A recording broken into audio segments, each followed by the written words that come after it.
Hello, thanks for joining me. It's time to get back to Witchblade. I have gone through issues 1 through 5, but I think the last time I did an issue of Witchblade, it might be as long as a year ago.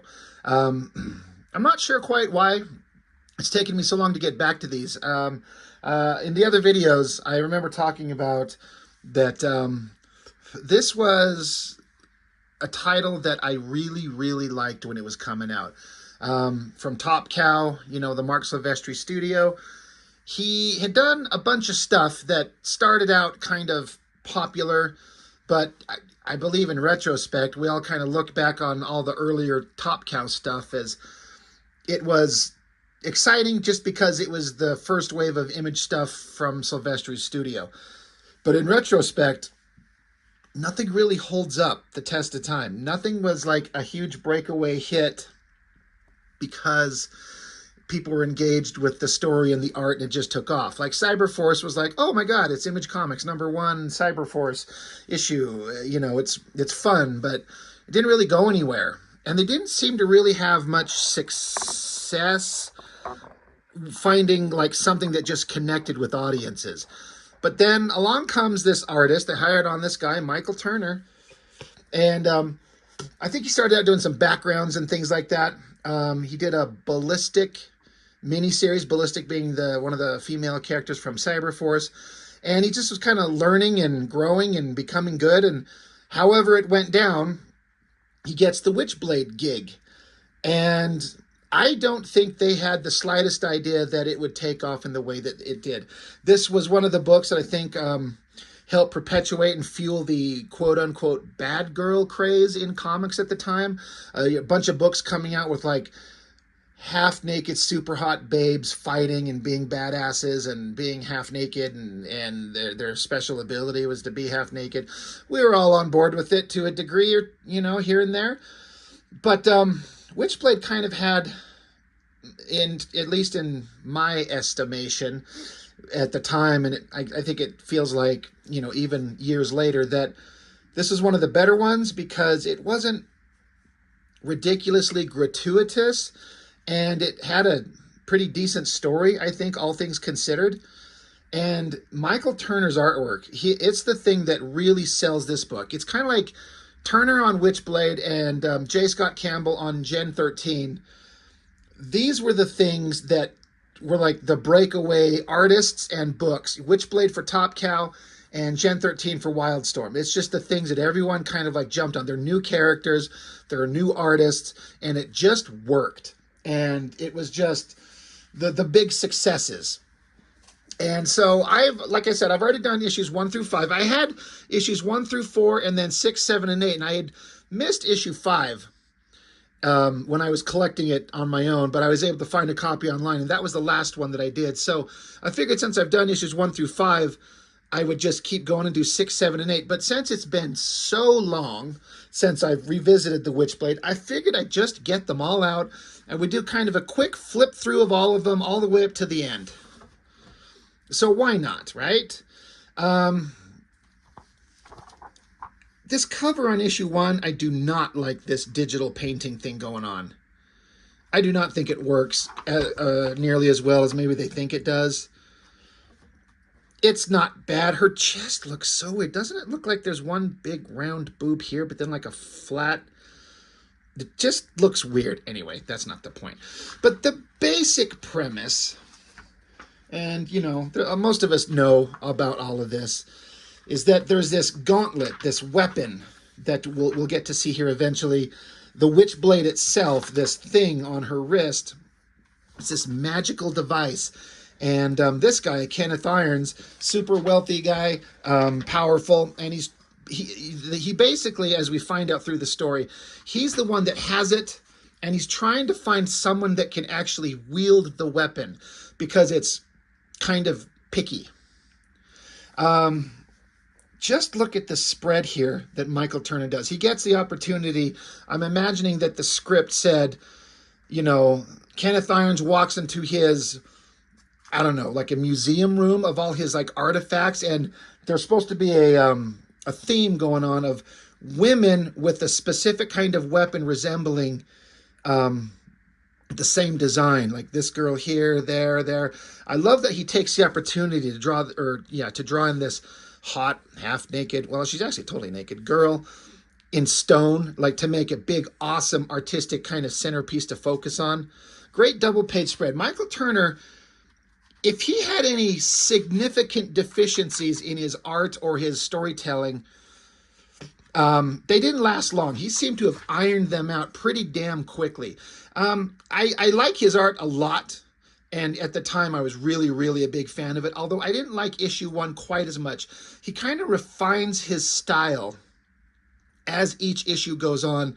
And it kind of becomes the version of Michael Turner we're all kind of familiar with. It starts out here with the main character, Sarah Pazzini. She's a cop. Of course, she's got to go undercover, so she's got to dress like a hooker, so we got to get the ass shot. I mean, I said the book was somewhat less gratuitous than some other quote-unquote bad girl books of the day.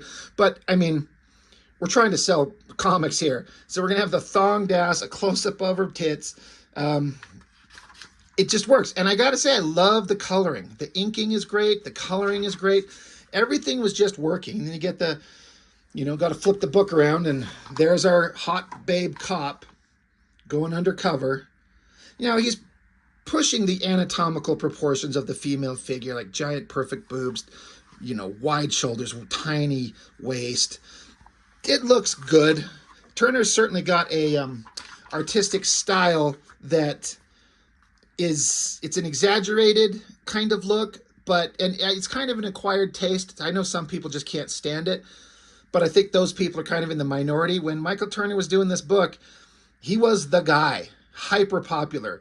And again, just look at his choices. I mean, you can look at it, it's kind of ridiculous, right? She's jumping, her ass is in the air, but just kind of the giant imagery, the boot coming towards us, the great chunky lines and the inking, the coloring.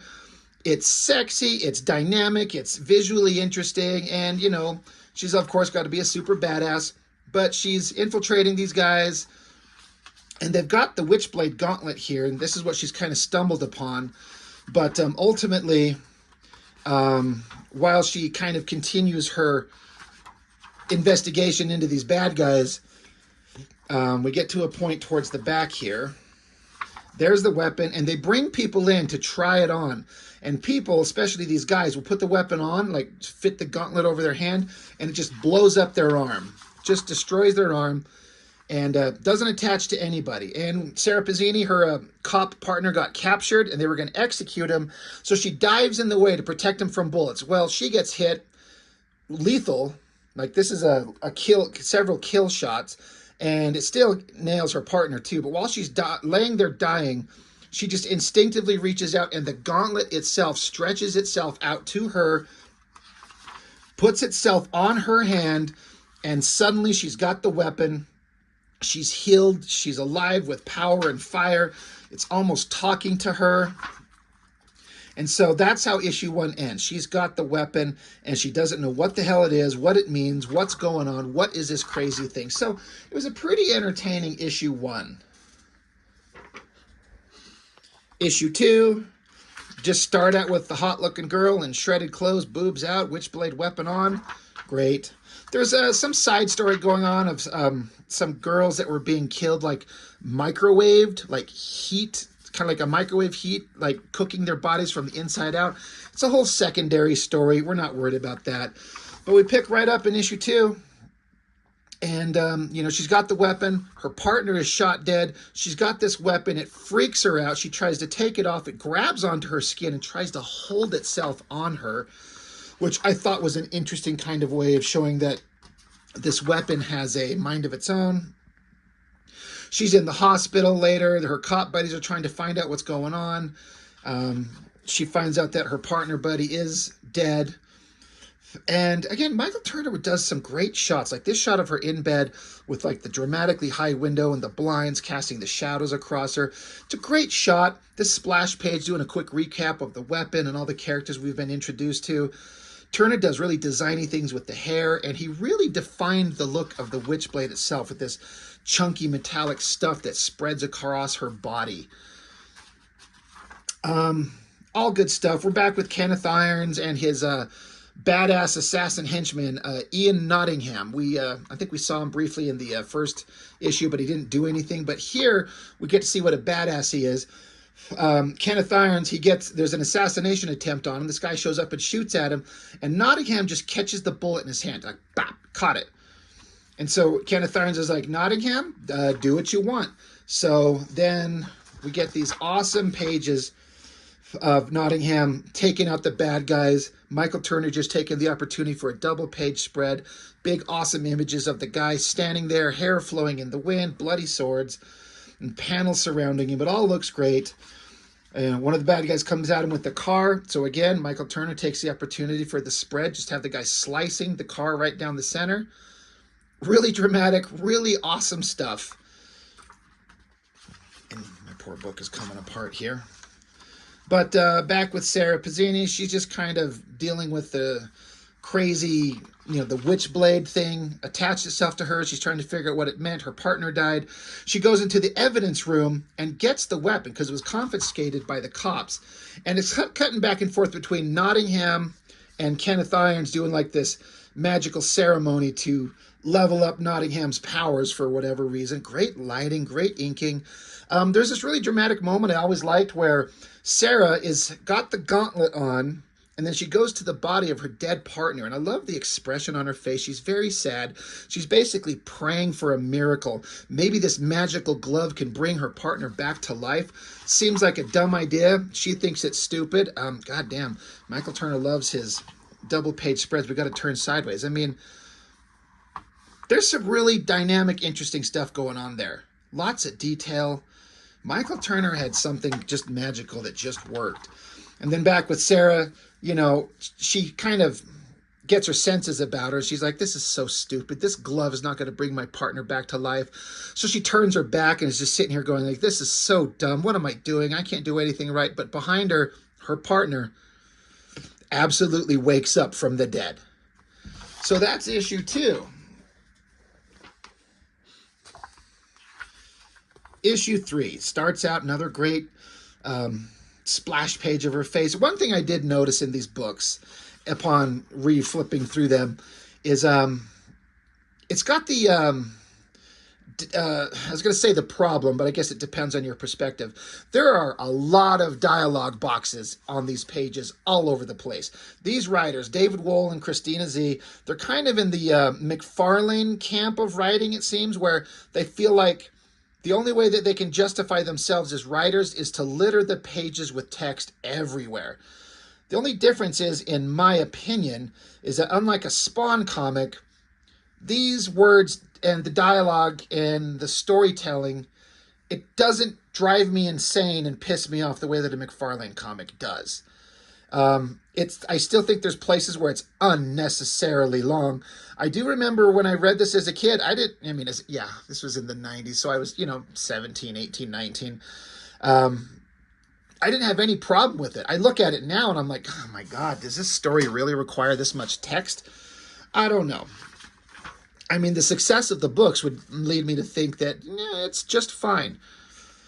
But yeah, picking up with the story, Sarah looks and notices that her dead partner is waking up and he's grunting and gurgling and she's freaking out, and he hugs her and he literally says, kill me. And I don't think this is a plot point that was ever picked up on again. Like, this Witchblade can revive the dead? What is it doing to him? And he just says, kill me, send me away. Whatever he can determine for his resurrected self, he's like, end my suffering. And so he zaps with energy and drops down, and that whole thing is done. And I don't think this was ever addressed again that I can recall with the Witchblade weapon reanimating dead bodies. But it was a freaky thing. I remember thinking that was a really interesting, dramatic take. Love this shot down there. The eyes and the nose and the uplighting looks really great. But so Sarah Pazzini, she's been through some shit, and so she's kind of losing touch with her friends and her other partners, and she's freaking out, so she has to go to the gym and start working out. So, of course, we're getting a great, big, beautiful splash page of her working the heavy bag. We're going to have shredded shirt and boobs and tummy and abs and tough girl punching things. It's here where she runs into and meets Kenneth Irons. At this point, we don't know that he's a bad guy, but we don't know definitively, but we're not stupid. We know the tropes of comics. He's a bad guy, and he knows that the weapon worked with her, so he's secretly inserting himself into her life to kind of get to know more about her. So she got his card with his number, another big, awesome splash page. And this is kind of an example of the Michael Turner style. He likes to draw these figures very long, very skinny, super long legs. Not everybody can pull it off, but he had a way of making it work somehow. In my opinion, it's entirely up to, you know, your own kind of opinion on whether it works or not. But I feel like there's real talent and passion going on in the artwork. And I also kind of did pay attention when I was younger, but looking at it now, him doing these smaller panels, why not extend them to the edges of the pages? It's an artistic choice. Never bothered me, never stopped my ability to follow the story. But I look at it as an artist drawing pages now, and I'm like, it just stands out, but not as good or bad. It's just interesting. You could say that it's less surface area to have to draw on. So someone's going to kidnap her, assault her, so she goes runs into this guy. She gets tased and knocked out, and we end up on a giant yacht. Oh my God, where's my Youngblood book? I don't know where I put it. Where is it?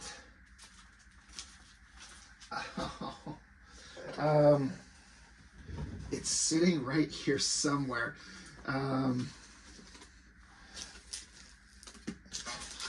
Sorry to bring everything to a screeching halt for something that I'm not going to be able to find. I just recently did that issue of Youngblood, the redo, and that Liefeld did.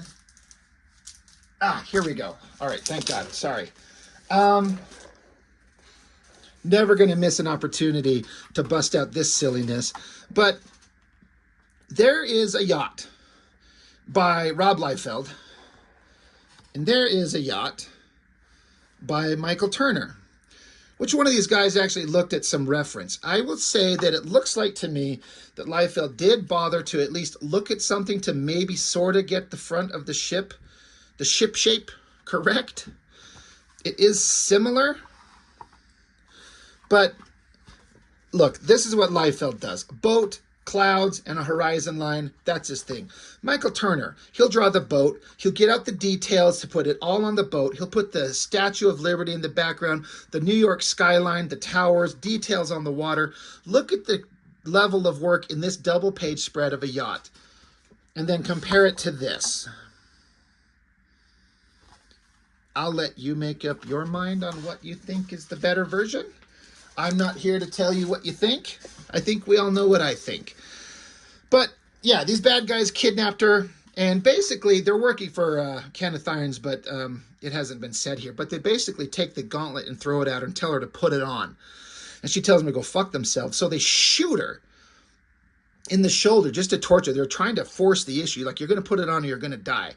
And she's not having it, so they're basically going to leave her to die. But while they're not paying attention, the gauntlet, it reaches out to her and puts itself on her, and then we get beautiful splash page.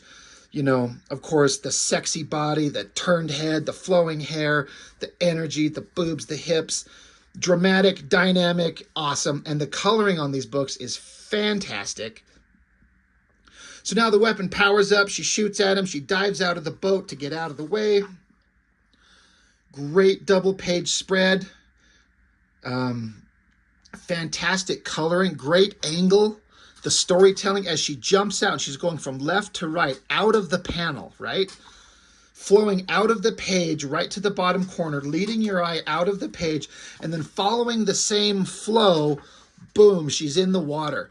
It's cinematic, it's awesome. The coloring is the right use of the right tones for water. It's absolutely beautiful, and the drawing itself is relatively simple. There's a detail in the face and the hair and then basically an arm and part of a body, but that's it. But when it's going underwater and the coloring can do a lot of the heavy lifting, that's all the detail you need.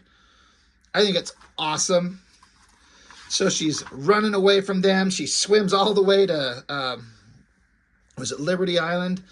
And gets up on there, and The weapon's kind of acting almost on its own to protect her, even from people she doesn't see. We get a giant, awesome shot of Nottingham jumping down from a helicopter. He's showing up to kick ass and take names. So that's where issue, what are we on? 3? That's where issue 3 ends. Issue 4, great cover. Just her basically like nude body covered only in the weapon, and then a giant hand of the gauntlet itself behind her got her in its grip. Awesome stuff. Bunch of B plot and secondary stories going on. Not worried about that. Once again, double page spread. We got to flip over.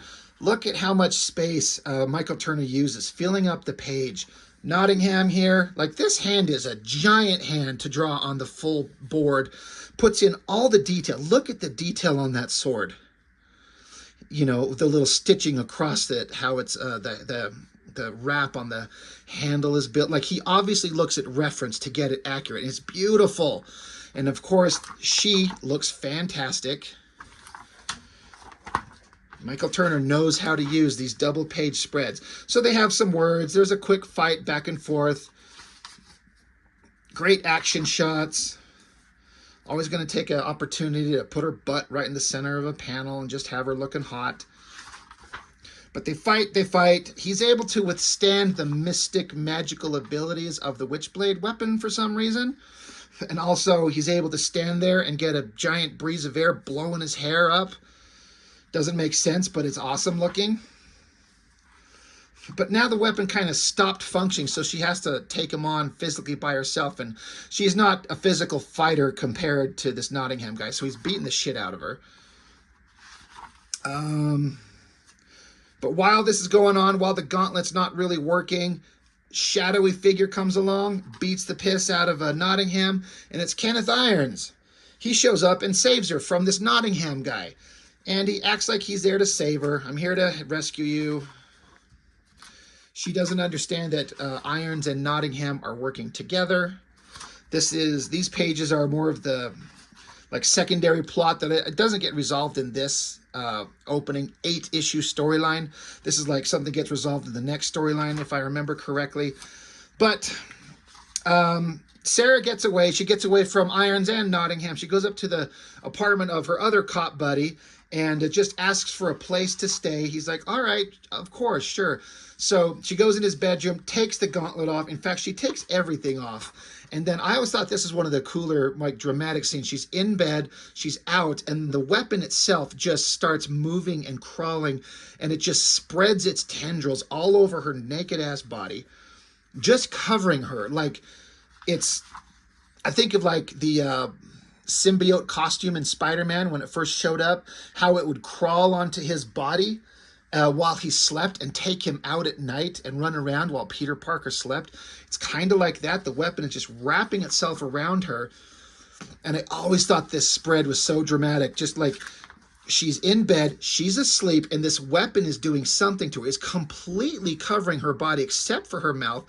It looks like there's claw hands, it's like it's wrapping her in a cocoon almost. And Kenneth Irons is there. He's there somehow. He's snuck in. He's watching. He's observing. And this is the end of the issue. And I was like, holy shit, this is so dramatic. This is crazy. What is this weapon doing?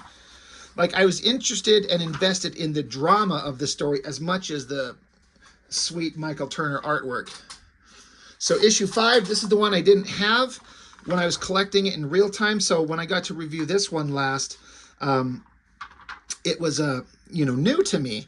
Great city shots by Michael Turner. And so it's the next morning, and you see that the Witchblade is still covering her, but it's receding, it's retracting, it's pulling itself back until it's not covering her anymore like it was. And so we just get the shot of her in bed, and it's just the glove. The glove is still on her, but she's not covered in that cocoon thing. And of course, because these are the 90s, these are Image Comics, and we know our audience, we got to give Michael Turner the opportunity to draw this big splash page where she's wearing nothing but her little thong underwear to put every sexy curve in her back and her spine and her hips. It's kind of ridiculous, but it's also beautiful and kind of awesome. It's it's all these things. I think the inking is spectacular as always. The coloring works. It's like the morning sun cascading light through the window to give it the kind of color palette they're using.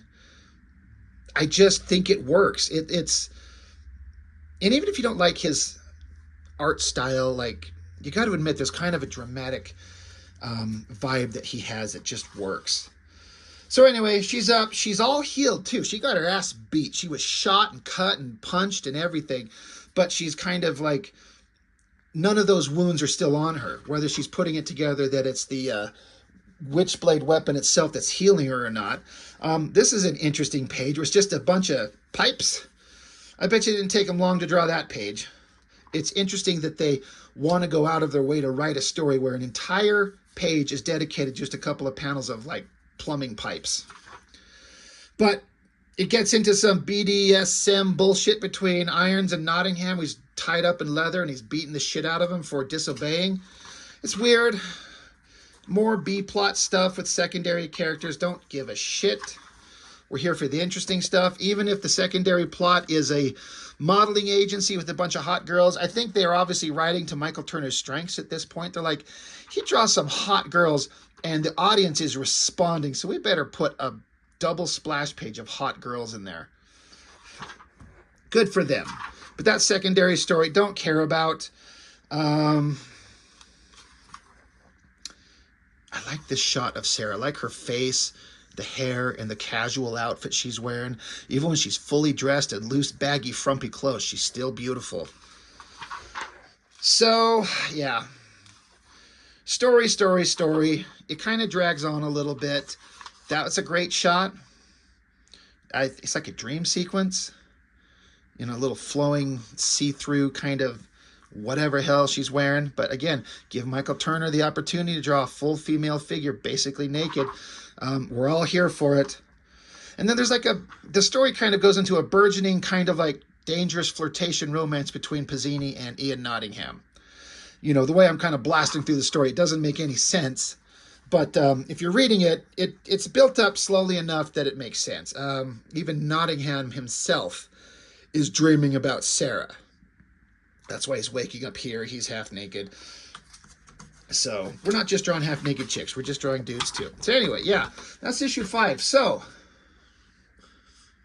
issue 6. On to the issues I haven't actually touched base on yet.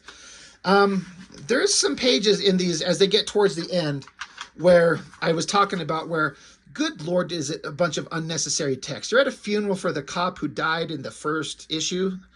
You know, issue 6, I guess we're finally going to the funeral of the guy. All well drawn, kind of boring. You know, and then we're going to take the opportunity to draw a big, beautiful face covered in text.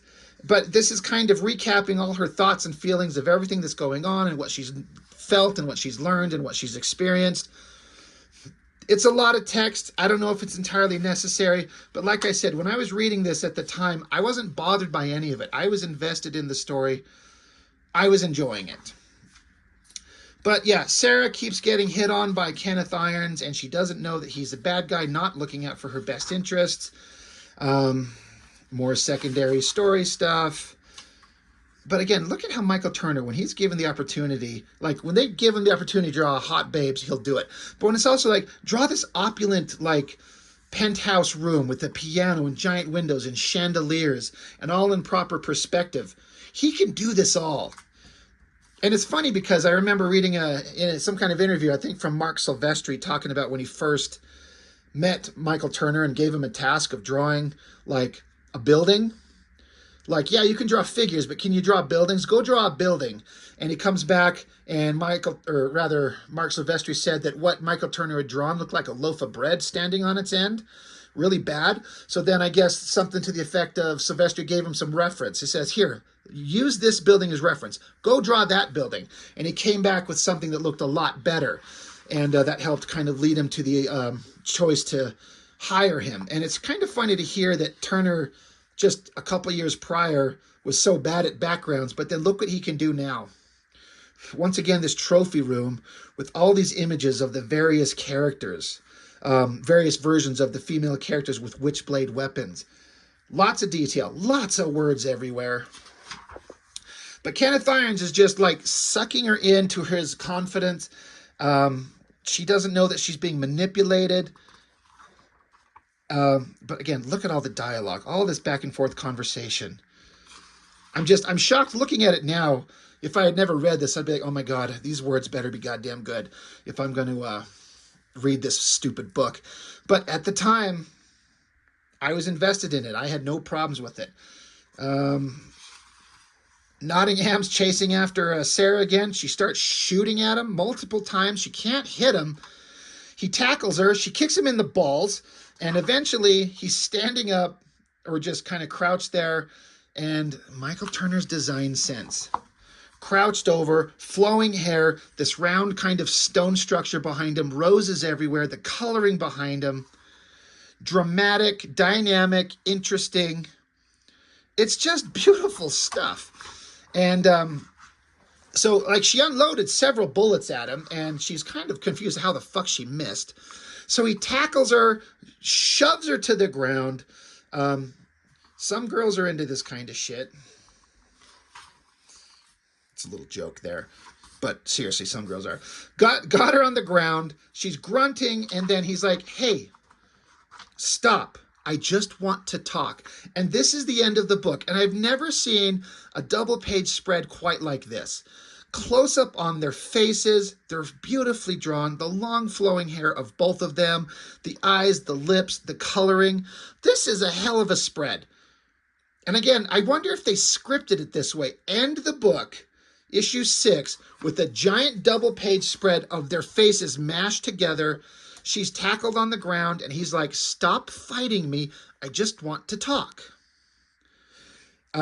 This Michael Turner guy, this is where I just was like, this guy has got something. Look at these beautiful spreads. Big shot of the guy here. Fight scene spread across there. That big giant close-up. It's really good. It's really good. But Nottingham's got something to say. Issue 7. Always thought this cover was kind of neat with like the faded out kind of gray tones. Again, she's sitting there naked wearing nothing but the glove. I'm into it. Taking the opportunity to put some designy stuff in the background. A giant like marble lion on a pedestal. So the story's starting out with the secondary kind of B story with the modeling agency. Who cares? But then you get to flip it over. Double-page spread of like a sex torture dungeon. All right. Which one of you guys fucking put this in the book? Michael Turner, is this your shit? I kind of doubt it. I bet you it's this Christina Z chick. I bet you she wanted the sex dungeon in the comic. Which is fine with me. Got a number. Look at all the text boxes on this shit. Holy Lord. This is Spawn level bullshit. Except Spawn bores me to hell. Is that even a thing? Bores me to hell? But I guess they got up and they're not fighting anymore. And he's trying to explain things to her. She doesn't want to hear it. I think it's interesting that they haven't put any words in their mouths. It's just text boxes. God, did I miss? Hold on. I want to come back. I feel like I missed something that was important. Right. Sorry. I was getting to the point where she shot at him multiple times and it didn't hit him, but you saw his hand up front. When he tackles her here, it shows that I kind of skipped over it. He's got his hand above her body and he drops the bullets. He caught the bullets in his hand, dropped them on her just to show that I can catch bullets, so stop shooting at me. Okay, I knew that was a story element. I just kind of missed it when I was going through the book. But they're talking, and he's trying to make peace with her, have some, I don't know, maybe he's into her. God damn, look at all the conversations going back and forth between these people here. Don't care about any of that. The darkness is coming. We'll get to that soon enough. Lot of story points going on, whatever. Kenneth Irons, whatever. But he invited Sarah to some big opulent get-together. So, of course, we get a double-page spread. Get to draw her with her hair done up, wearing this elegant dress. Pretty good stuff. It's pretty good stuff. But she's there. She's meeting all kinds of people. I think it's supposed to be the actor Michael Madsen from Reservoir Dogs, I think. You can correct me on that if I'm wrong, but Kenneth Irons, again, still kind of manipulating her. She doesn't know that he's a bad guy and he's fucking with her. So he's inviting her into this rich, opulent world, getting to meet rich people and celebrities, and it's this awesome thing, and she feels like a princess for the day. So a lot of back and forth. One of her cop buddies shows up and is like interrupts the party to try and convince her that something else is going on. So she takes him off to the side, slaps the shit out of his hands, tells him to fuck off. You're fucking up my world. This is something that's important to me.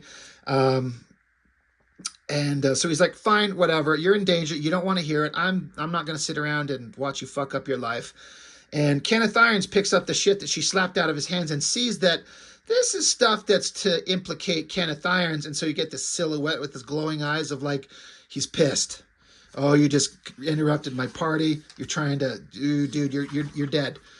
You're dead. So now they're in a car driving away, and Sarah and Kenneth are talking, and he's being really dismissive of her. He's being a piece of shit. He tells her he doesn't want to talk. She's trying to chat him up, like the ladies do. They always want to talk about something. And he's getting kind of rude with her, kind of pissy. So they end up back at some back to his own place. They're done with the party. And she's trying to apologize for Jake. He followed me. Jake is the other guy, the cop that tried to show up and help her, and she slapped the shit out of his hands. She says, is that what's bothering you? I'm sorry. If he said something to you about me, it's not true. It's not what you think. And Kenneth Irons finally freaks out, revealing himself. He says, how the hell do you know what I'm thinking? Did you once think about how you made a complete fool of me by causing that fiasco? Did you once remember who I am to the community and the public eye? He says, did you forget that we were at a fundraiser with decent people, not criminals like you deal with? And she's like asking him to, like, begging him to stop.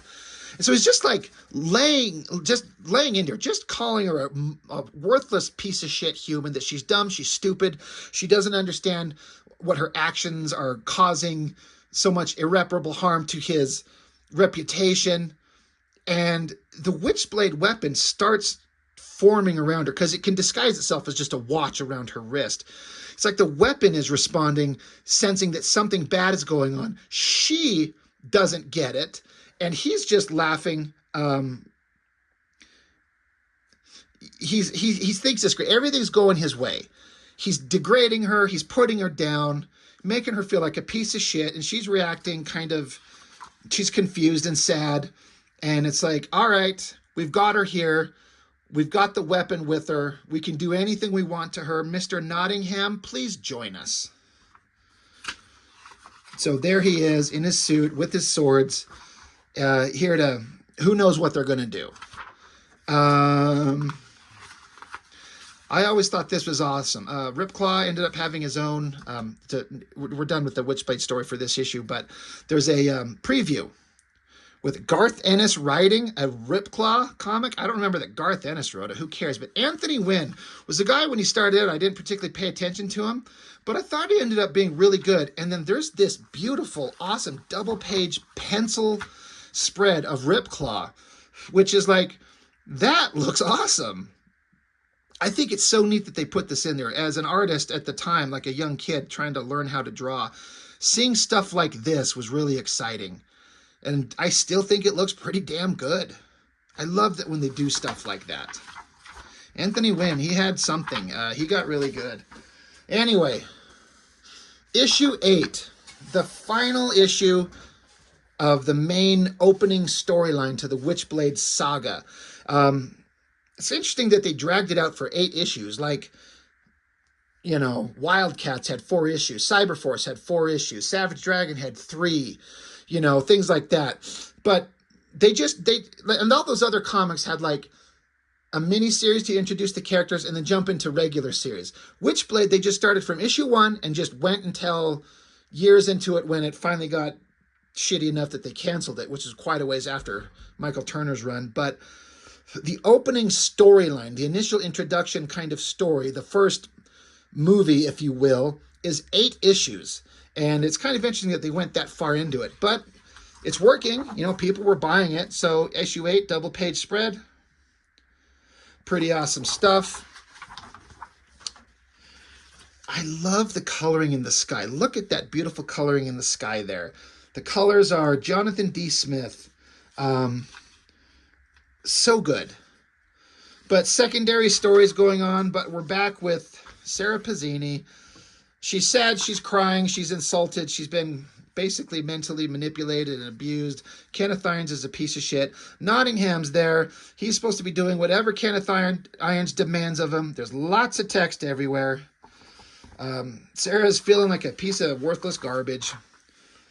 I'm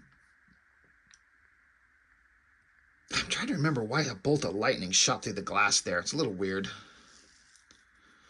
But Sarah's kind of begging Nottingham, like, I thought we had made a connection. Why are you working for this guy? Why are you threatening me? Why are you going to hurt me?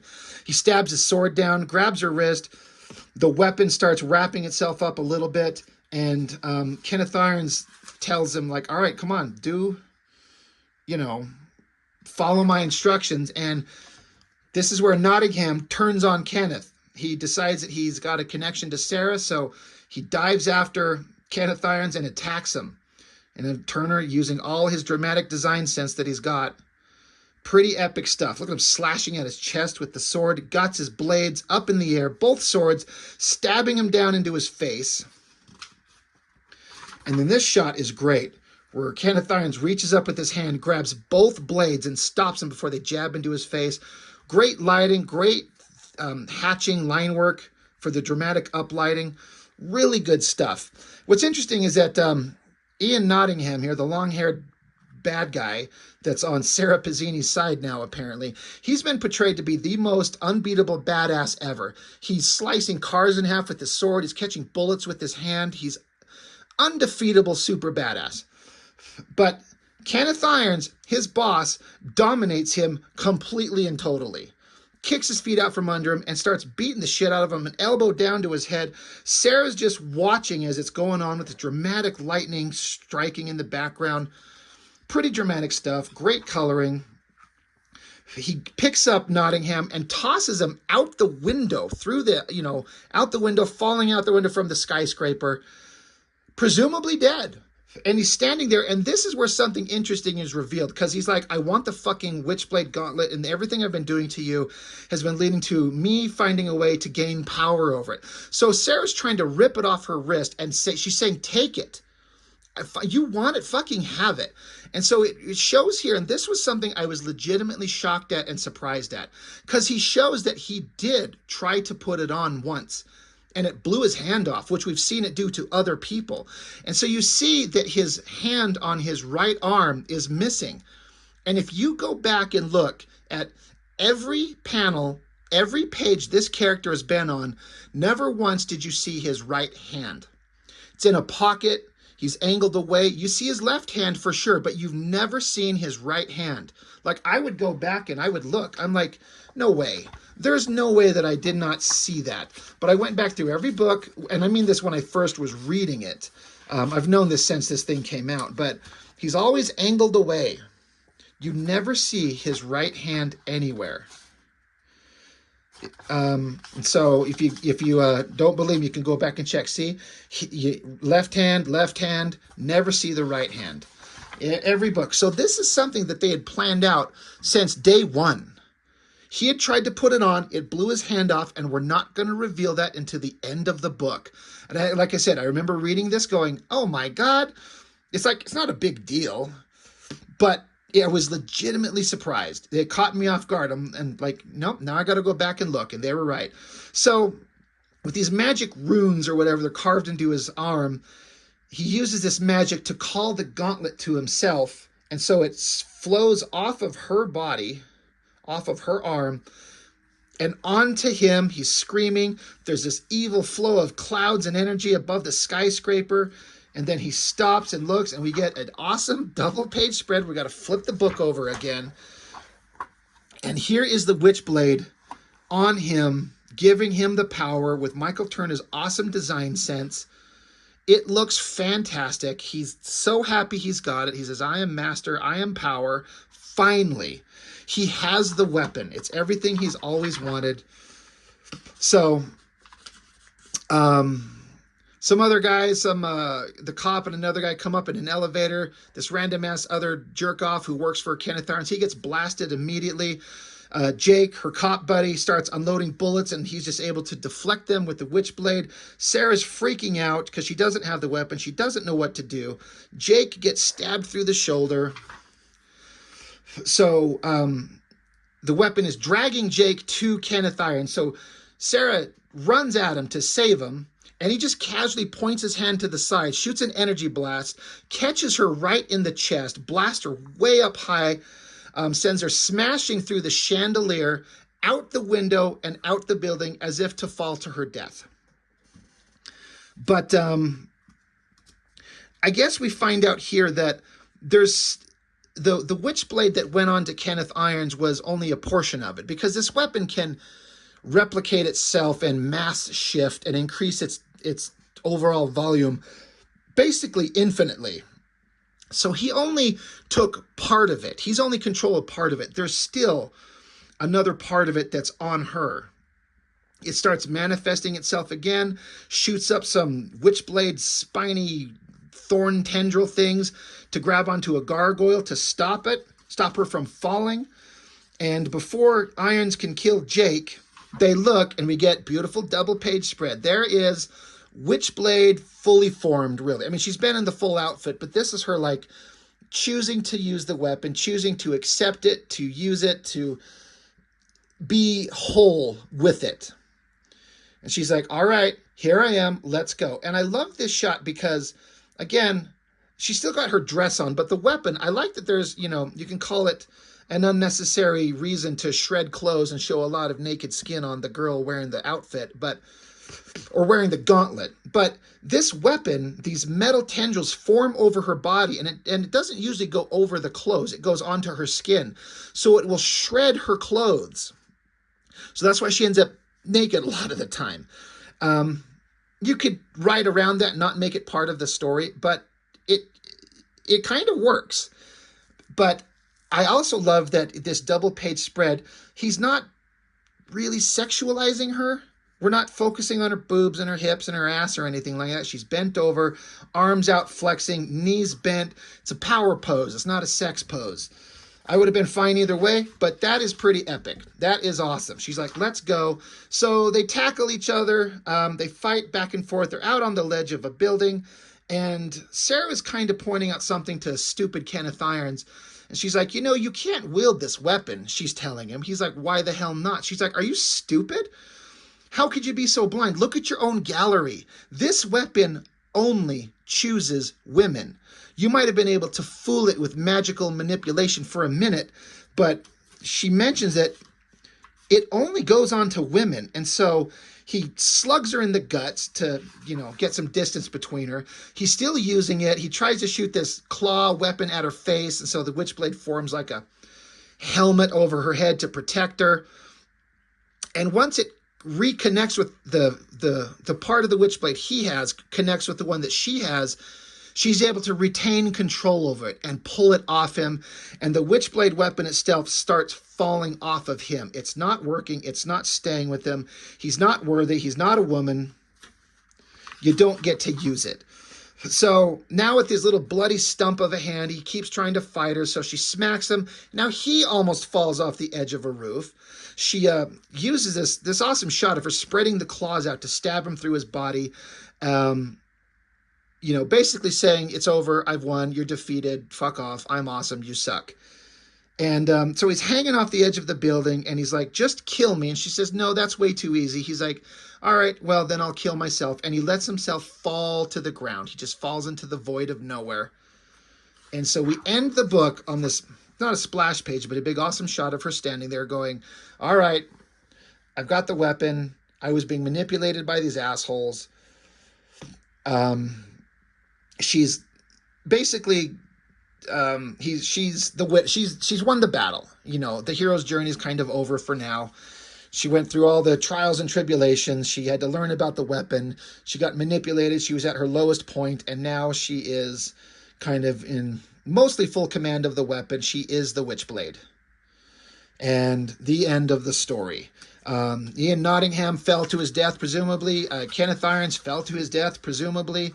And that was it. So that's 8 issues, the initial storyline of Witchblade. And I can't reiterate enough how popular this comic was when it was coming out. If you weren't there reading it in real time, 30 years later, you might be like, was it really that big a deal? I mean, it was. It really was. This was like the premier title, the big success, and the popular thing from Top Cow, in the way that Gen 13 with J. Scott Campbell was for Wildstorm, and I guess you could say the way that Stephen Platt on Prophet at Extreme was. It's the closest analogy I can kind of think of. I loved it when it was coming out. I had a great time with it. Big fan of Michael Turner's artwork. I was a big fan of the story. It's somewhat lessened. I feel like it doesn't need to go 8 issues to introduce this entire story, and the wording got overly verbose, like a lot more text than needed to be there, but it was successful, and Turner stayed on for a little while. There's some more adventures of Witchblade to come before he jumps ship and goes and does Fathom, which I think is his career-defining work. And there's some crossover with Tomb Raider. We'll get into those. But Witchblade, 8 issues. Michael Turner was the superstar. We all know that he died of cancer I don't remember when it was he died, 10, 12 years ago, something like that. It really hit me when I read that he died. I don't know the guy. Never ever was going to have a chance to meet him, but he just seemed like a nice guy by all accounts from anybody that I've ever seen write or speak about him. Everyone seems to have said that he was a nice guy with a passion for comics and art, and I feel like he had a superstar career ahead of him for his entire life if he could have, not unfortunately got cancer and passed away at 36, I think he was.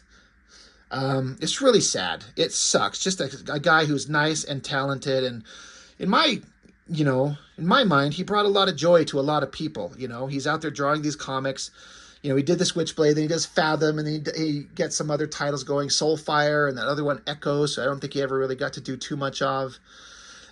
He had ideas and passion and skill and talent, and he's gone, and it just sucks.